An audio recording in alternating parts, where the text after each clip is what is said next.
Hi, welcome to my channel. నేను వినాని. మన Shankara Varaprasad rampage అయితే ఇంకొక నెల రోజుల పాటు కొనసాగుతుంది భయ్య. ఏంటి భయ్య, ఈ రోజుల్లో నెల రోజులు, 50 రోజులు, 100 రోజులు అంటున్నాం. ఈ రోజుల్లో 100 రోజులు, 50 రోజులు ఎప్పుడో అది అంతరించిపోయిన కళ కదా.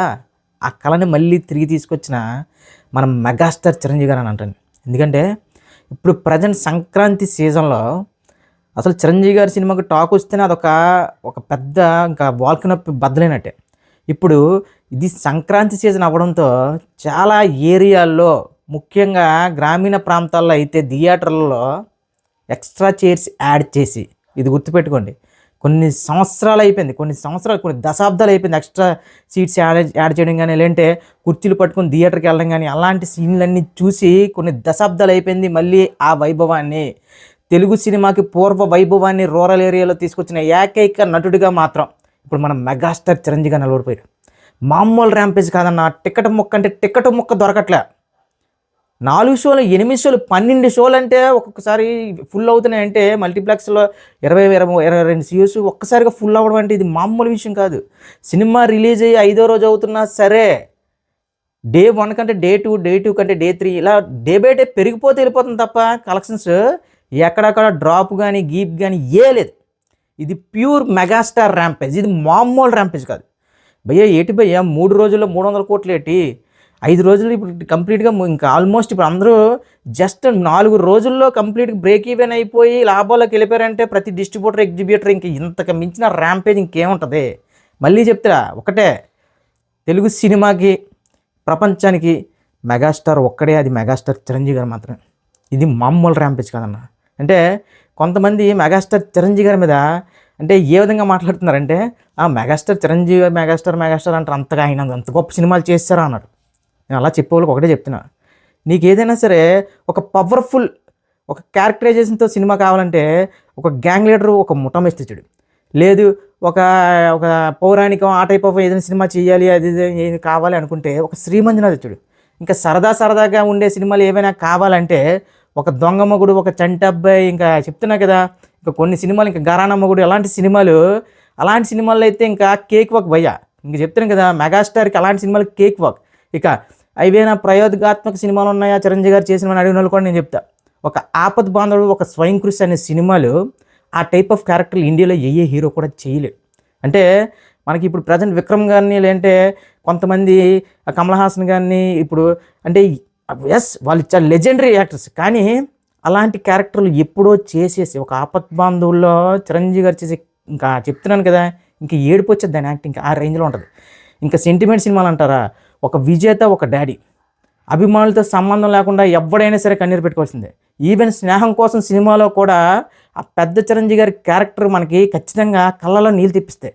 సో ఇంకా మాస్ అంటారా, ఇంకా చెప్తున్నా కదా, ఆయన క్లాస్ చేసిన మాస్గా ఉంటుంది, మాస్ చేసిన క్లాస్గా ఉంటుంది. ఆ రేంజ్ ఆఫ్ సినిమాలు, మామూలు సినిమాలు తెంపలేదు. ఒక సంతగారు ఎంబీబీఎస్ కానీ, ఒక అన్నయ్య కానీ, అవి ఇవి అంటే ఒక కంప్లీట్ నటుడైన చిరంజీవి గారిని ఈ మధ్యకాలంలో చాలామంది తక్కువ చేసి మాట్లాడుతున్నారు. అలాంటి వాళ్ళ కోసమే ఇప్పుడు నేను చెప్పిన లిస్ట్ అంట. నేను చెప్పిన లిస్టులో చాలా వరకు చాలా మంచి సినిమాలు కూడా, అంటే ఓకే చిరంజీవి గారు ఏంటి ఇప్పుడు ఒక సోషల్ మెసేజ్ ఉన్న సినిమాలు తీయాలి, ఆయన స్టేచర్ తగ్గ సినిమా తీయాలి అవన్నీ కూడా ఆయన ఎప్పుడు తీసి ఒలిసాడరా. ఒక ఠాగూర్ కానీ, ఒక రుద్రవేణ సినిమాకి మనం పుట్టలేదు. ఒక ఠాగూర్ కానీ, అవన్నీ కూడా మీరు ఏవైతే ఇప్పుడు అడుగుతున్నారో కొత్తగా ఈ జానర్ ట్రై చేయాలి, ఆ జానర్ ట్రై చేయాలని, చిరంజీవి గారు ఆయన ట్రై చేయలేని జానర్ అంటూ లేదు సినిమాలో. ఆయన ప్రతి ఒక కామెడీ నుంచి ఒక ఎమోషనల్, ఇంకా క్లియర్గా చెప్పాలంటే ఆడవాళ్ళకు సంబంధించిన, ఆడవాళ్ళకి ఒక ఉమెన్ ఎంపవర్మెంట్, అలాంటి సినిమాలు కూడా చేసిన వ్యక్తి మన మెగాస్టార్ చిరంజీవి గారు.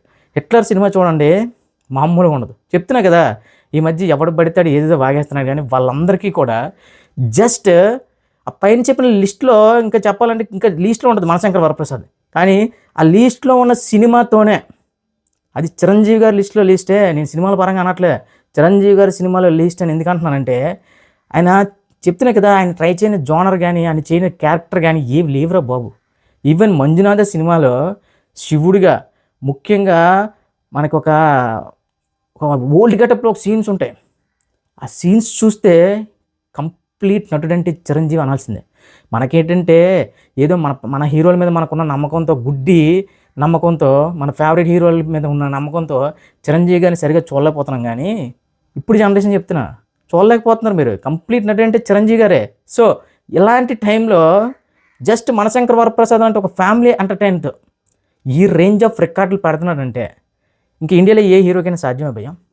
30 కోట్లు పెట్టి తీసిన సినిమా 300 కోట్లకు పైగా ఆల్రెడీ కలెక్షన్లు కొట్టి ఇప్పుడు సినిమా ఎక్కడికి వెళ్ళి అవుతుంది ఏంటి అనేది ట్రేడ్ మట్టిపోతుంది. చెప్తున్నా కదా, ఈ కుర్చీలు పట్టుకెళ్తున్నారంట వేరేగా. అంటే సీట్లు లేకపోతే కుర్చీలో మమ్మల్ని ఎలా చేయంటారు బాబు, థియేటర్లో కూర్చొని సినిమా చూస్తాం. అది మెగాస్టార్ రేంజ్, మెగాస్టార్ మేనియా భయ్య. థియేటర్లో మాత్రం థియేటర్ ఓనర్స్ కానీ లాస్ట్ వీడియోలో చెప్పినట్టు ఈవెన్ ఆ పార్కింగ్ దగ్గర థియేటర్ చుట్టుపక్కల ఎలాంటి పండగ వాతావరణం అంటే మామూలుగా లేరు భయ్య. ప్రతి ఒక్కరి ముఖాల్లో కూడా ఆనందమే. అంటే మెగాస్టార్ చిరంజీవి గారు హిట్ కొడితే ఏదో మెగా ఫ్యామిలీకో లేదా మెగా ఫ్యాన్స్కో చిరంజీవి గారికి కాదు, ఎంటైర్ ఇండస్ట్రీకి ఇంకా క్లియర్గా చెప్పాలంటే చాలామందికి బిజినెస్ ఎంత మంచి బిజినెస్ అవుతుందంటే ఇది మామూలు ర్యాంపేజ్ కాదు. చెప్తున్నా కదా, ఈ సినిమా 500 కోట్లు కొడుతుందా 600 కోట్లు కొడుతుందా ఎవడు ఏ లెక్కలు చెప్పలేకపోతున్నాడు. ఇప్పుడు చూడండి, బుక్ మై షోలో ఒక పెద్ద రికార్డ్ ఏంటంటే రీజనల్ లాంగ్వేజ్తో 2.5 మిలియన్లు పైగా టికెట్లు కొల్లగొట్టిన సినిమా మనశంకర్ వరప్రసాద్, అది కూడా వితిన్ 4 డేస్లో. ఇవి ఒక ఇలాంటి రికార్డులన్నీ కూడా ఎలాంటి సినిమాలకి ఉంటాయన్నా చెప్తున్నా కదా. ఇంకా క్లియర్గా చెప్పాలంటే రాజమౌళి గారి సినిమాకో, లేదంటే 1000 కోట్ల సినిమాకో, అంటే 1000 కోట్ల బడ్జెట్ పెట్టమని చెప్పే సినిమాలకో, లేదంటే అంటే పార్ట్ 1 పెద్దగా హిట్ అయ్యి పార్ట్ 2 వచ్చేసరికి ఆ టైప్ ఆఫ్, అంటే ఒక పాన్ ఇండియా ఇన్ ఇండియా ఏవో చెప్తుంటారు కదా లెక్కలో, ఆ టైప్ ఆఫ్ సినిమాలకు వింటున్నాం ఇలాంటివి. కానీ ఒక రీజనల్ లాంగ్వేజ్తో జస్ట్ ఒక ఫ్యామిలీ ఎంటర్టైనర్తో జస్ట్ ఫోన్ పట్టుకొని ఇలా అని ఒక హుక్ స్టెప్తో ఈ రేంజ్ ఇంపాక్ట్ ఇచ్చారంటే నెక్స్ట్ ఇంకా బాబీ శ్రీకాంత్ ఓడిలా. ఇంకా మీకు ఏదైతే చెప్తున్నారో ఇప్పుడు జనరేషన్లో ఎవరైతే అంటే చిరంజీవి గారి మీద కొద్దిగా అవకచవకలు ఎవరైతే పేలుతున్నారో వాళ్ళందరికీ కూడా జస్ట్ మనశంకర్ వరప్రసాద్తోనే ర్యాంపేజ్ ఎలా ఉంటే నెక్స్ట్ ఆయన లైనప్ ఏ రేంజ్లో ఉందంటే మీరు చెప్తున్నా కదా. ఇంకా దురాభిమానులుగా మాత్రం కంటి మీద నిద్ర ఉండదు భయ్య. ఆయన గట్టిగా ఫిక్స్ చేయడమ్మా. ఏంటంటే ఏంట్రా ఈ బచ్చగోళ్ళు మన దగ్గర ఓవర్ చేయడం ఏంట్రా బాబు, ఒకసారి మళ్ళీ మెగాస్టార్ని పరిచయం చేద్దాం అని చెప్పి దిగాడు. మామూలు ర్యాంపేజ్ కాదు. హుక్ స్టెప్ నేను ఇంటర్వ్యూలో చూశాను. ఆ హుక్ స్టెప్ సింగిల్ టేక్లో చేయడం ఏంటి భయ్య. ఈ ఏజ్లో మన హీరోలకి అనకూడదు కానీ 40 ఏళ్ళు పైబడిన వాళ్ళే ఇంకా వద్రబాబు ఫేస్ స్వాపింగ్లు అని చెప్పి ఇవి చెప్పి విఎఫ్ఎక్స్ అని వాడుతుంటే ఈయన ఎలాంటివి ఏవీ లేకుండా అలౌన్గా హుక్ స్టెప్ మొత్తం సింగిల్ టేక్లో చేశారంటే ఇది మామూలు కాదు నిజంగా. అంటే ఫ్యాన్స్కి తనకి ఎవరైతే ఒక 300 రూపాయలు టికెట్ పెట్టుకుని వచ్చిన ప్రేక్షకుడికి తన వంతుగా ఏం చెయ్యాలి అనే తపన ఇంకా ఏదైతే ఉందో చిరంజీవి గారి దగ్గర, అది మాత్రం హ్యాట్స్ ఆఫ్ అండి. ఎందుకంటే ఈ రోజుల్లో చాలా వరకు యూతే అది మన వల్ల అవ్వదు, ఇది మన వల్ల అవ్వదు అని చెప్పేసి కూర్చుని పోతాం. కానీ ట్రూ ఇన్స్పిరేషన్ అంటే మాత్రం మెగాస్టార్ చిరంజీవి గారు. ఒక ఏజ్తో సంబంధం లేదు, చెయ్యాలి అనే కసి ఉంటే చాలు ఏదైనా సాధించవచ్చు అని నిరూపించిన వ్యక్తి మాత్రం మెగాస్టార్ చిరంజీవి గారే. సో ఇప్పుడు మెగాస్టార్ మనశంకర్ వరప్రసాద్ సినిమా మన చెప్తున్నా కదా, ముందు నుంచి చెప్తున్నా, ఇది 500 కోట్ల సినిమా అన్నా. ఎలా ఉందంటే ఆనందం, టు బీ ఫ్రాంక్ నాకేదో ఒక 1 కోటి రూపాయలు దక్కినంత ఆనందంగా ఉందన్న. ఎందుకంటే సినిమాలో ఏముంది, మెగాస్టార్ చిరంజీవి గారు ఎందుకంటే గొప్ప క్యారెక్టర్లు చేశారు కదా, అది చేశారు కదా కాదు. కానీ ఎప్పుడైతే మన హీరోని తక్కువ చేసి మాట్లాడతారో అలాంటప్పుడు మన హీరో హిట్ కొడితే ఆ కిక్ మాత్రం ఎలానో ఉంటుంది, మామూలుగా కిక్ లేదు. గబ్బర్ సింగ్ టైంలో ఇలాంటిది ఎక్స్పీరియన్స్ చేశాను పవన్ కళ్యాణ్ గారి విషయంలో. ఇప్పుడు మళ్ళీ చిరంజీవి గారి విషయంలో మామూలుగా ర్యాంప్ కాదు, ఇది కే ర్యాంపే. ఇది మామూలు ర్యాంప్ కాదు. ఎంత పెద్ద హిట్ అంటే ఈ సినిమా నాకు తెలిసి ఇప్పుడు బాహుబలి సినిమాని ఎలాగైతే ఇంకా అంటే ఇంకొన్ని సంవత్సరాలైనా సరే బాహుబలి సినిమా గురించి మనం మాట్లాడుకుంటూ ఉంటాం, అలానే మనశంకర్ వరప్రసాద్ సినిమా నుంచి కూడా అలానే మాట్లాడుకుంటారు. ఎందుకంటే అన్న ఇది రూరల్ ఏరియా లేదు, ఏ లేదు, బి లేదు, సి లేదు, డి లేదు. ఇంకా చెప్తున్నాను కదా, సెక్షన్స్తో సంబంధం లేకుండా ప్రతి సెంటర్లో దుమ్ము దులిపేస్తుంది. ఇంకా యుఎస్లో అయితే పండగ. యుఎస్ డిస్ట్రిబ్యూటర్లకు మాత్రం 2 మిలియన్స్ పెట్టుకున్న సినిమా 2 రోజుల్లోనే 2 మిలియన్ పెట్టిందంటే ఇంకా సినిమా లాంగ్ రన్ అవన్నీ చూసుకుంటే ఇది వెళ్ళి 10 మిలియన్ దగ్గర ఆగే సినిమాలా కనిపిస్తుంది. ఈ లెక్కలన్నీ చూస్తుంటే మనశంకర్ వరప్రసాద్ అనే సినిమా తెలుగు ఇండస్ట్రీ మీద మరొక్కసారి చిరంజీవి గారి చిరు సంతకం పెట్టిన సినిమా అన్న. ఇది మీరు ఫిక్స్ అయిపోండి. ఇంకా అభిమానులు ఇంకా అంటే ఫ్యామిలీ మోడ్లోనే ఇంకా ఫ్యామిలీసే ఇంక చెప్తున్నా కదా, ఈ ఫ్యామిలీస్ అన్నీ ఎలాగైపోయిందంటే చిరంజీవి నామస్మరణే మొత్తం. మధ్యాహ్నం లంచ్ అయిందా, పదండి సినిమాకి వెళ్ళిపోతాం, నిన్నే కదండి చూసాం, మళ్ళీ చూడరా ఆ టైప్లో ఉంది. మామూలుగా ఇఫ్యూరీ లేదు. ఒక్కొక్కడు 2-3 సార్లు చూస్తున్నాడు సినిమాని. అంటే ఒక లైట్ హార్టెడ్గా వెళ్ళాం, కూల్గా వచ్చాం ఆ టైప్ ఆఫ్. నిజంగా అనిల్ రావుపూడి భయ్య మెగా ఫ్యాన్స్ మాత్రం, చిరంజీవి గారి ఫ్యాన్స్ మాత్రం నీకు రణపడి ఉండిపోతారు భయ్య. ఎందుకంటే నువ్వు ఇచ్చిన హిట్ మామూలు హిట్ కాదు. చిరంజీవి అనే వ్యక్తి యొక్క ఎగ్జిస్టెన్సీ మీద ఇష్టానుసారంగా మాట్లాడిన ప్రతి ఒక్కడికి లాగిపెట్టి కొట్టేలేచ్చో. సో అనిల్ రావుపూడి గారు, మీరు ప్రతి ఒక్క సంక్రాంతికి మా సీనియర్ హీరోలకు ప్రతి ఒక్కరికి ఒక్క హిట్ ఇచ్చుకుంటూ వెళ్ళిపోతే టాలీవుడ్ ఇండస్ట్రీ మీద నెగిటివిటీ స్ప్రెడ్ చేస్తున్న ప్రతి ఒక్క రివ్యూ కానీ ఎవడైనా సరే ఇంకొకసారి అనిల్ రావుపూడి గారు కానీ అనిల్ రావుపూడి గారి సినిమాలు కానీ ఎవరు ఇంకా మాట్లాడే ప్రసక్తి లేదు. 30 కోట్ల సినిమాతో 4 రోజుల్లో 300 కోట్లు ఇచ్చాడంటే మామూలు డైరెక్టర్ కాదు. ఇక మెగాస్టార్ చిరంజీవి గారు అదే చెప్తున్నాను కదన్నా, ఏ సినిమాకైనా అంటే ప్రతి సినిమాకు ఒక పొటెన్షియాలిటీ ఉంటుంది.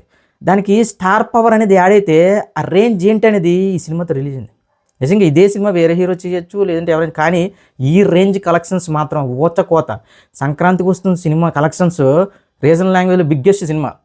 దాని తర్వాత ఓజీ చూడండి, ఆ ఓజీ ఇంకా లేపుచాడు అబ్బా. ఓజీ సంక్రాంతికి వస్తున్నాం. కొన్ని ఏరియాల్లో అయితే RRR పుష్ప, కొన్ని ఏరియాలో అయితే ఆల్మోస్ట్ తెలుగులో ఇప్పుడు నాకు తెలిసి అన్ని రికార్డులు లేపేస్తారు. నాకు బాహుబలి లేదు, గీబలి లేదు, ఇంకా పుష్ప గిష్ప RRR ఏవీ లేదు, మనశంకర వరప్రసాద్ మాత్రమే. సో మళ్ళీ చెప్తున్నా, 500 కోట్ల పోస్టర్ పడే రోజులు కొన్ని రోజుల్లోనే ఉన్నాయి. అంటే ఇది పోస్టర్ మీద వేసుకోవడం కాదు, ఇది ఒరిజినల్ లెక్కలు. ఇంకా క్లియర్గా చెప్తున్నా, ఆఫ్లైన్లో బుకింగ్స్ ఇంకా అవుతున్నాయి. ఆఫ్లైన్ బుకింగ్స్ అవన్నీ లెక్క పెట్టుకుంటే ఇప్పటికీ ఒక 400 కోట్లు పైకి కొట్టేసిన సినిమా. ఇది మామూలు గ్రాస్ కాదన్నా, ఇది మామూలు రికార్డులు కాదు. ఇవి కేవలం మెగాస్టార్ చిరంజీవి గారికి మాత్రమే సాధ్యం.